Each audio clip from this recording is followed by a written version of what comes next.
नमस्कार दोस्तों, स्वागत है आपका डिवाइन इंस्पिरेशन चैनल में। आज हम लोग बात करेंगे प्लैनेट जुपिटर के ऊपर। क्या रेमेडीज़ हम लोग कर सकते हैं, या अगर किसी की महादशा चल रही है तो क्या क्या पैटर्न उसकी लाइफ में होगा। तो कुछ बेसिक्स पे हम आज बात करेंगे। जैसे मान लीजिए अगर आपकी जुपिटर की महादशा स्टार्ट हुई है या आप काफ़ी टाइम से उसमें हैं, तो एक बेसिक जो सबको मैं फंडामेंटली एक चीज़ क्लियर करूं कि बेसिक रेमेडी जो हर कोई कर सकता है और वैसे भी उनको करना चाहिए, बॉडी के लिए अच्छा है कि एक तो आप योगा की प्रैक्टिस चालू करें जल्दी सुबह उठ के। कोशिश करें कि घर में बालकनी पे करें, अगर आपके पास छत है उस पे करें, या दोनों ही पॉसिबिलिटी नहीं है तो आप पार्क में जाके भी कर सकते हैं। क्योंकि बृहस्पति को एस्ट्रोलॉजी में कनेक्शन दिया गया हमारे ब्रीदिंग पैटर्न का, ऑक्सीजन लेवल का, और हमारे पैनक्रियाज हो गए, हमारा फैटी लीवर हो गया, कुल मिला के ब्रीदिंग से रिलेटेड मेजर माना गया है। तो अगर हम लोग जैसे मान लीजिए कि पार्क में जा रहे हैं तो एक ऑक्सीजन लेवल सुबह सुबह सिटी में अगर हम देखें कि पॉल्यूशन बहुत होता है, तो सुबह सुबह अगर आप जा रहे हो तो आप बेटर ऑक्सीजन का इंटेक कर सकते हो। तो आपकी बॉडी की जो फंक्शनिंग है, ऑक्सीजन की बेटर सप्लाई होगी आपके ब्रेन में, तो आपकी थिंकिंग प्रोसेस हो गया।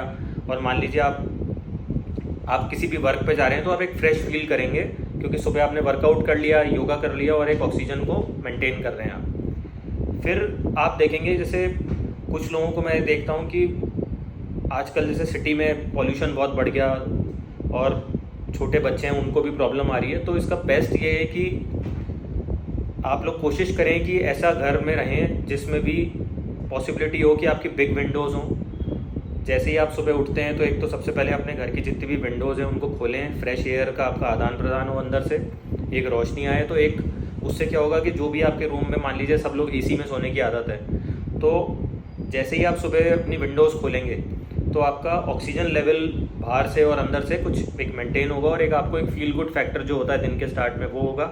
तो ये कुछ बेसिक एक सिस्टम है जिससे आप अपना बृहस्पति ठीक कर सकते हैं। अगर बृहस्पति आपके 9वें घर से संबंध रखता है आपकी कुंडली में, तो आप कोशिश करें किसी भी आप मतलब धर्म कर्म की स्थान पे जा सकते हैं, वहाँ पे आप अपना एक पाठ पूजा का सिस्टम बनाएं, एकाग्रता लाएं, या किसी भी गुरु को फॉलो कर सकते हैं। तो कुछ ना कुछ एक आप सिस्टम बनाएंगे तो आपको काफ़ी अच्छा लगेगा इसमें, और जो भी उसके ग्रह के इम्पैक्ट हैं उसमें इजाफा होगा, आपको प्लस पॉइंट मिलेंगे।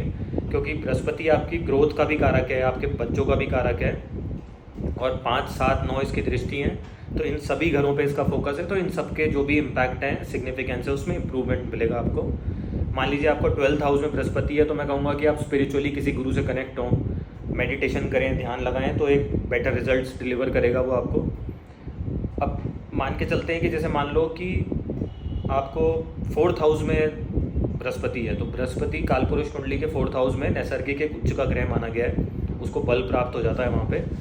तो अब इसकी क्वालिटीज़ देखें आप कि ऐसे इंसान का जब भी जन्म होगा तो देखा गया है कि उस घर उसमें जिस भी घर में इसका जन्म हो रहा है, अगर माँ बाप का स्टेटस मान लीजिए उस समय कोई ऐसी जॉब में है कि ठीक ठाक एक लिविंग जी रहे हैं, तो इस बच्चे के होते ही उनके घर में ऐसे सर्कमस्टेंसेस बनेंगे कि उनको फैमिली को ग्रोथ मिलने लगे, और वो किसी बड़े घर में जाएंगे तो बड़े घर में जाते ही उनको वो जो मैंने आपको पहले एक रेमेडी बताई थी कि बिग विंडो हाउस में जाना है, तो वो वहीं से टैली हो जाता है कि अगर बृहस्पति उच्च का है तो वो पूरी कोशिश करेगा कि इसकी फैमिली के सर्कमस्टेंसेस इंप्रूव हों और ये बड़े घर में जाए और वहाँ पे विंडोज़ हों, एक नेचुरल लाइट का इनफ्लो बहुत अच्छा हो।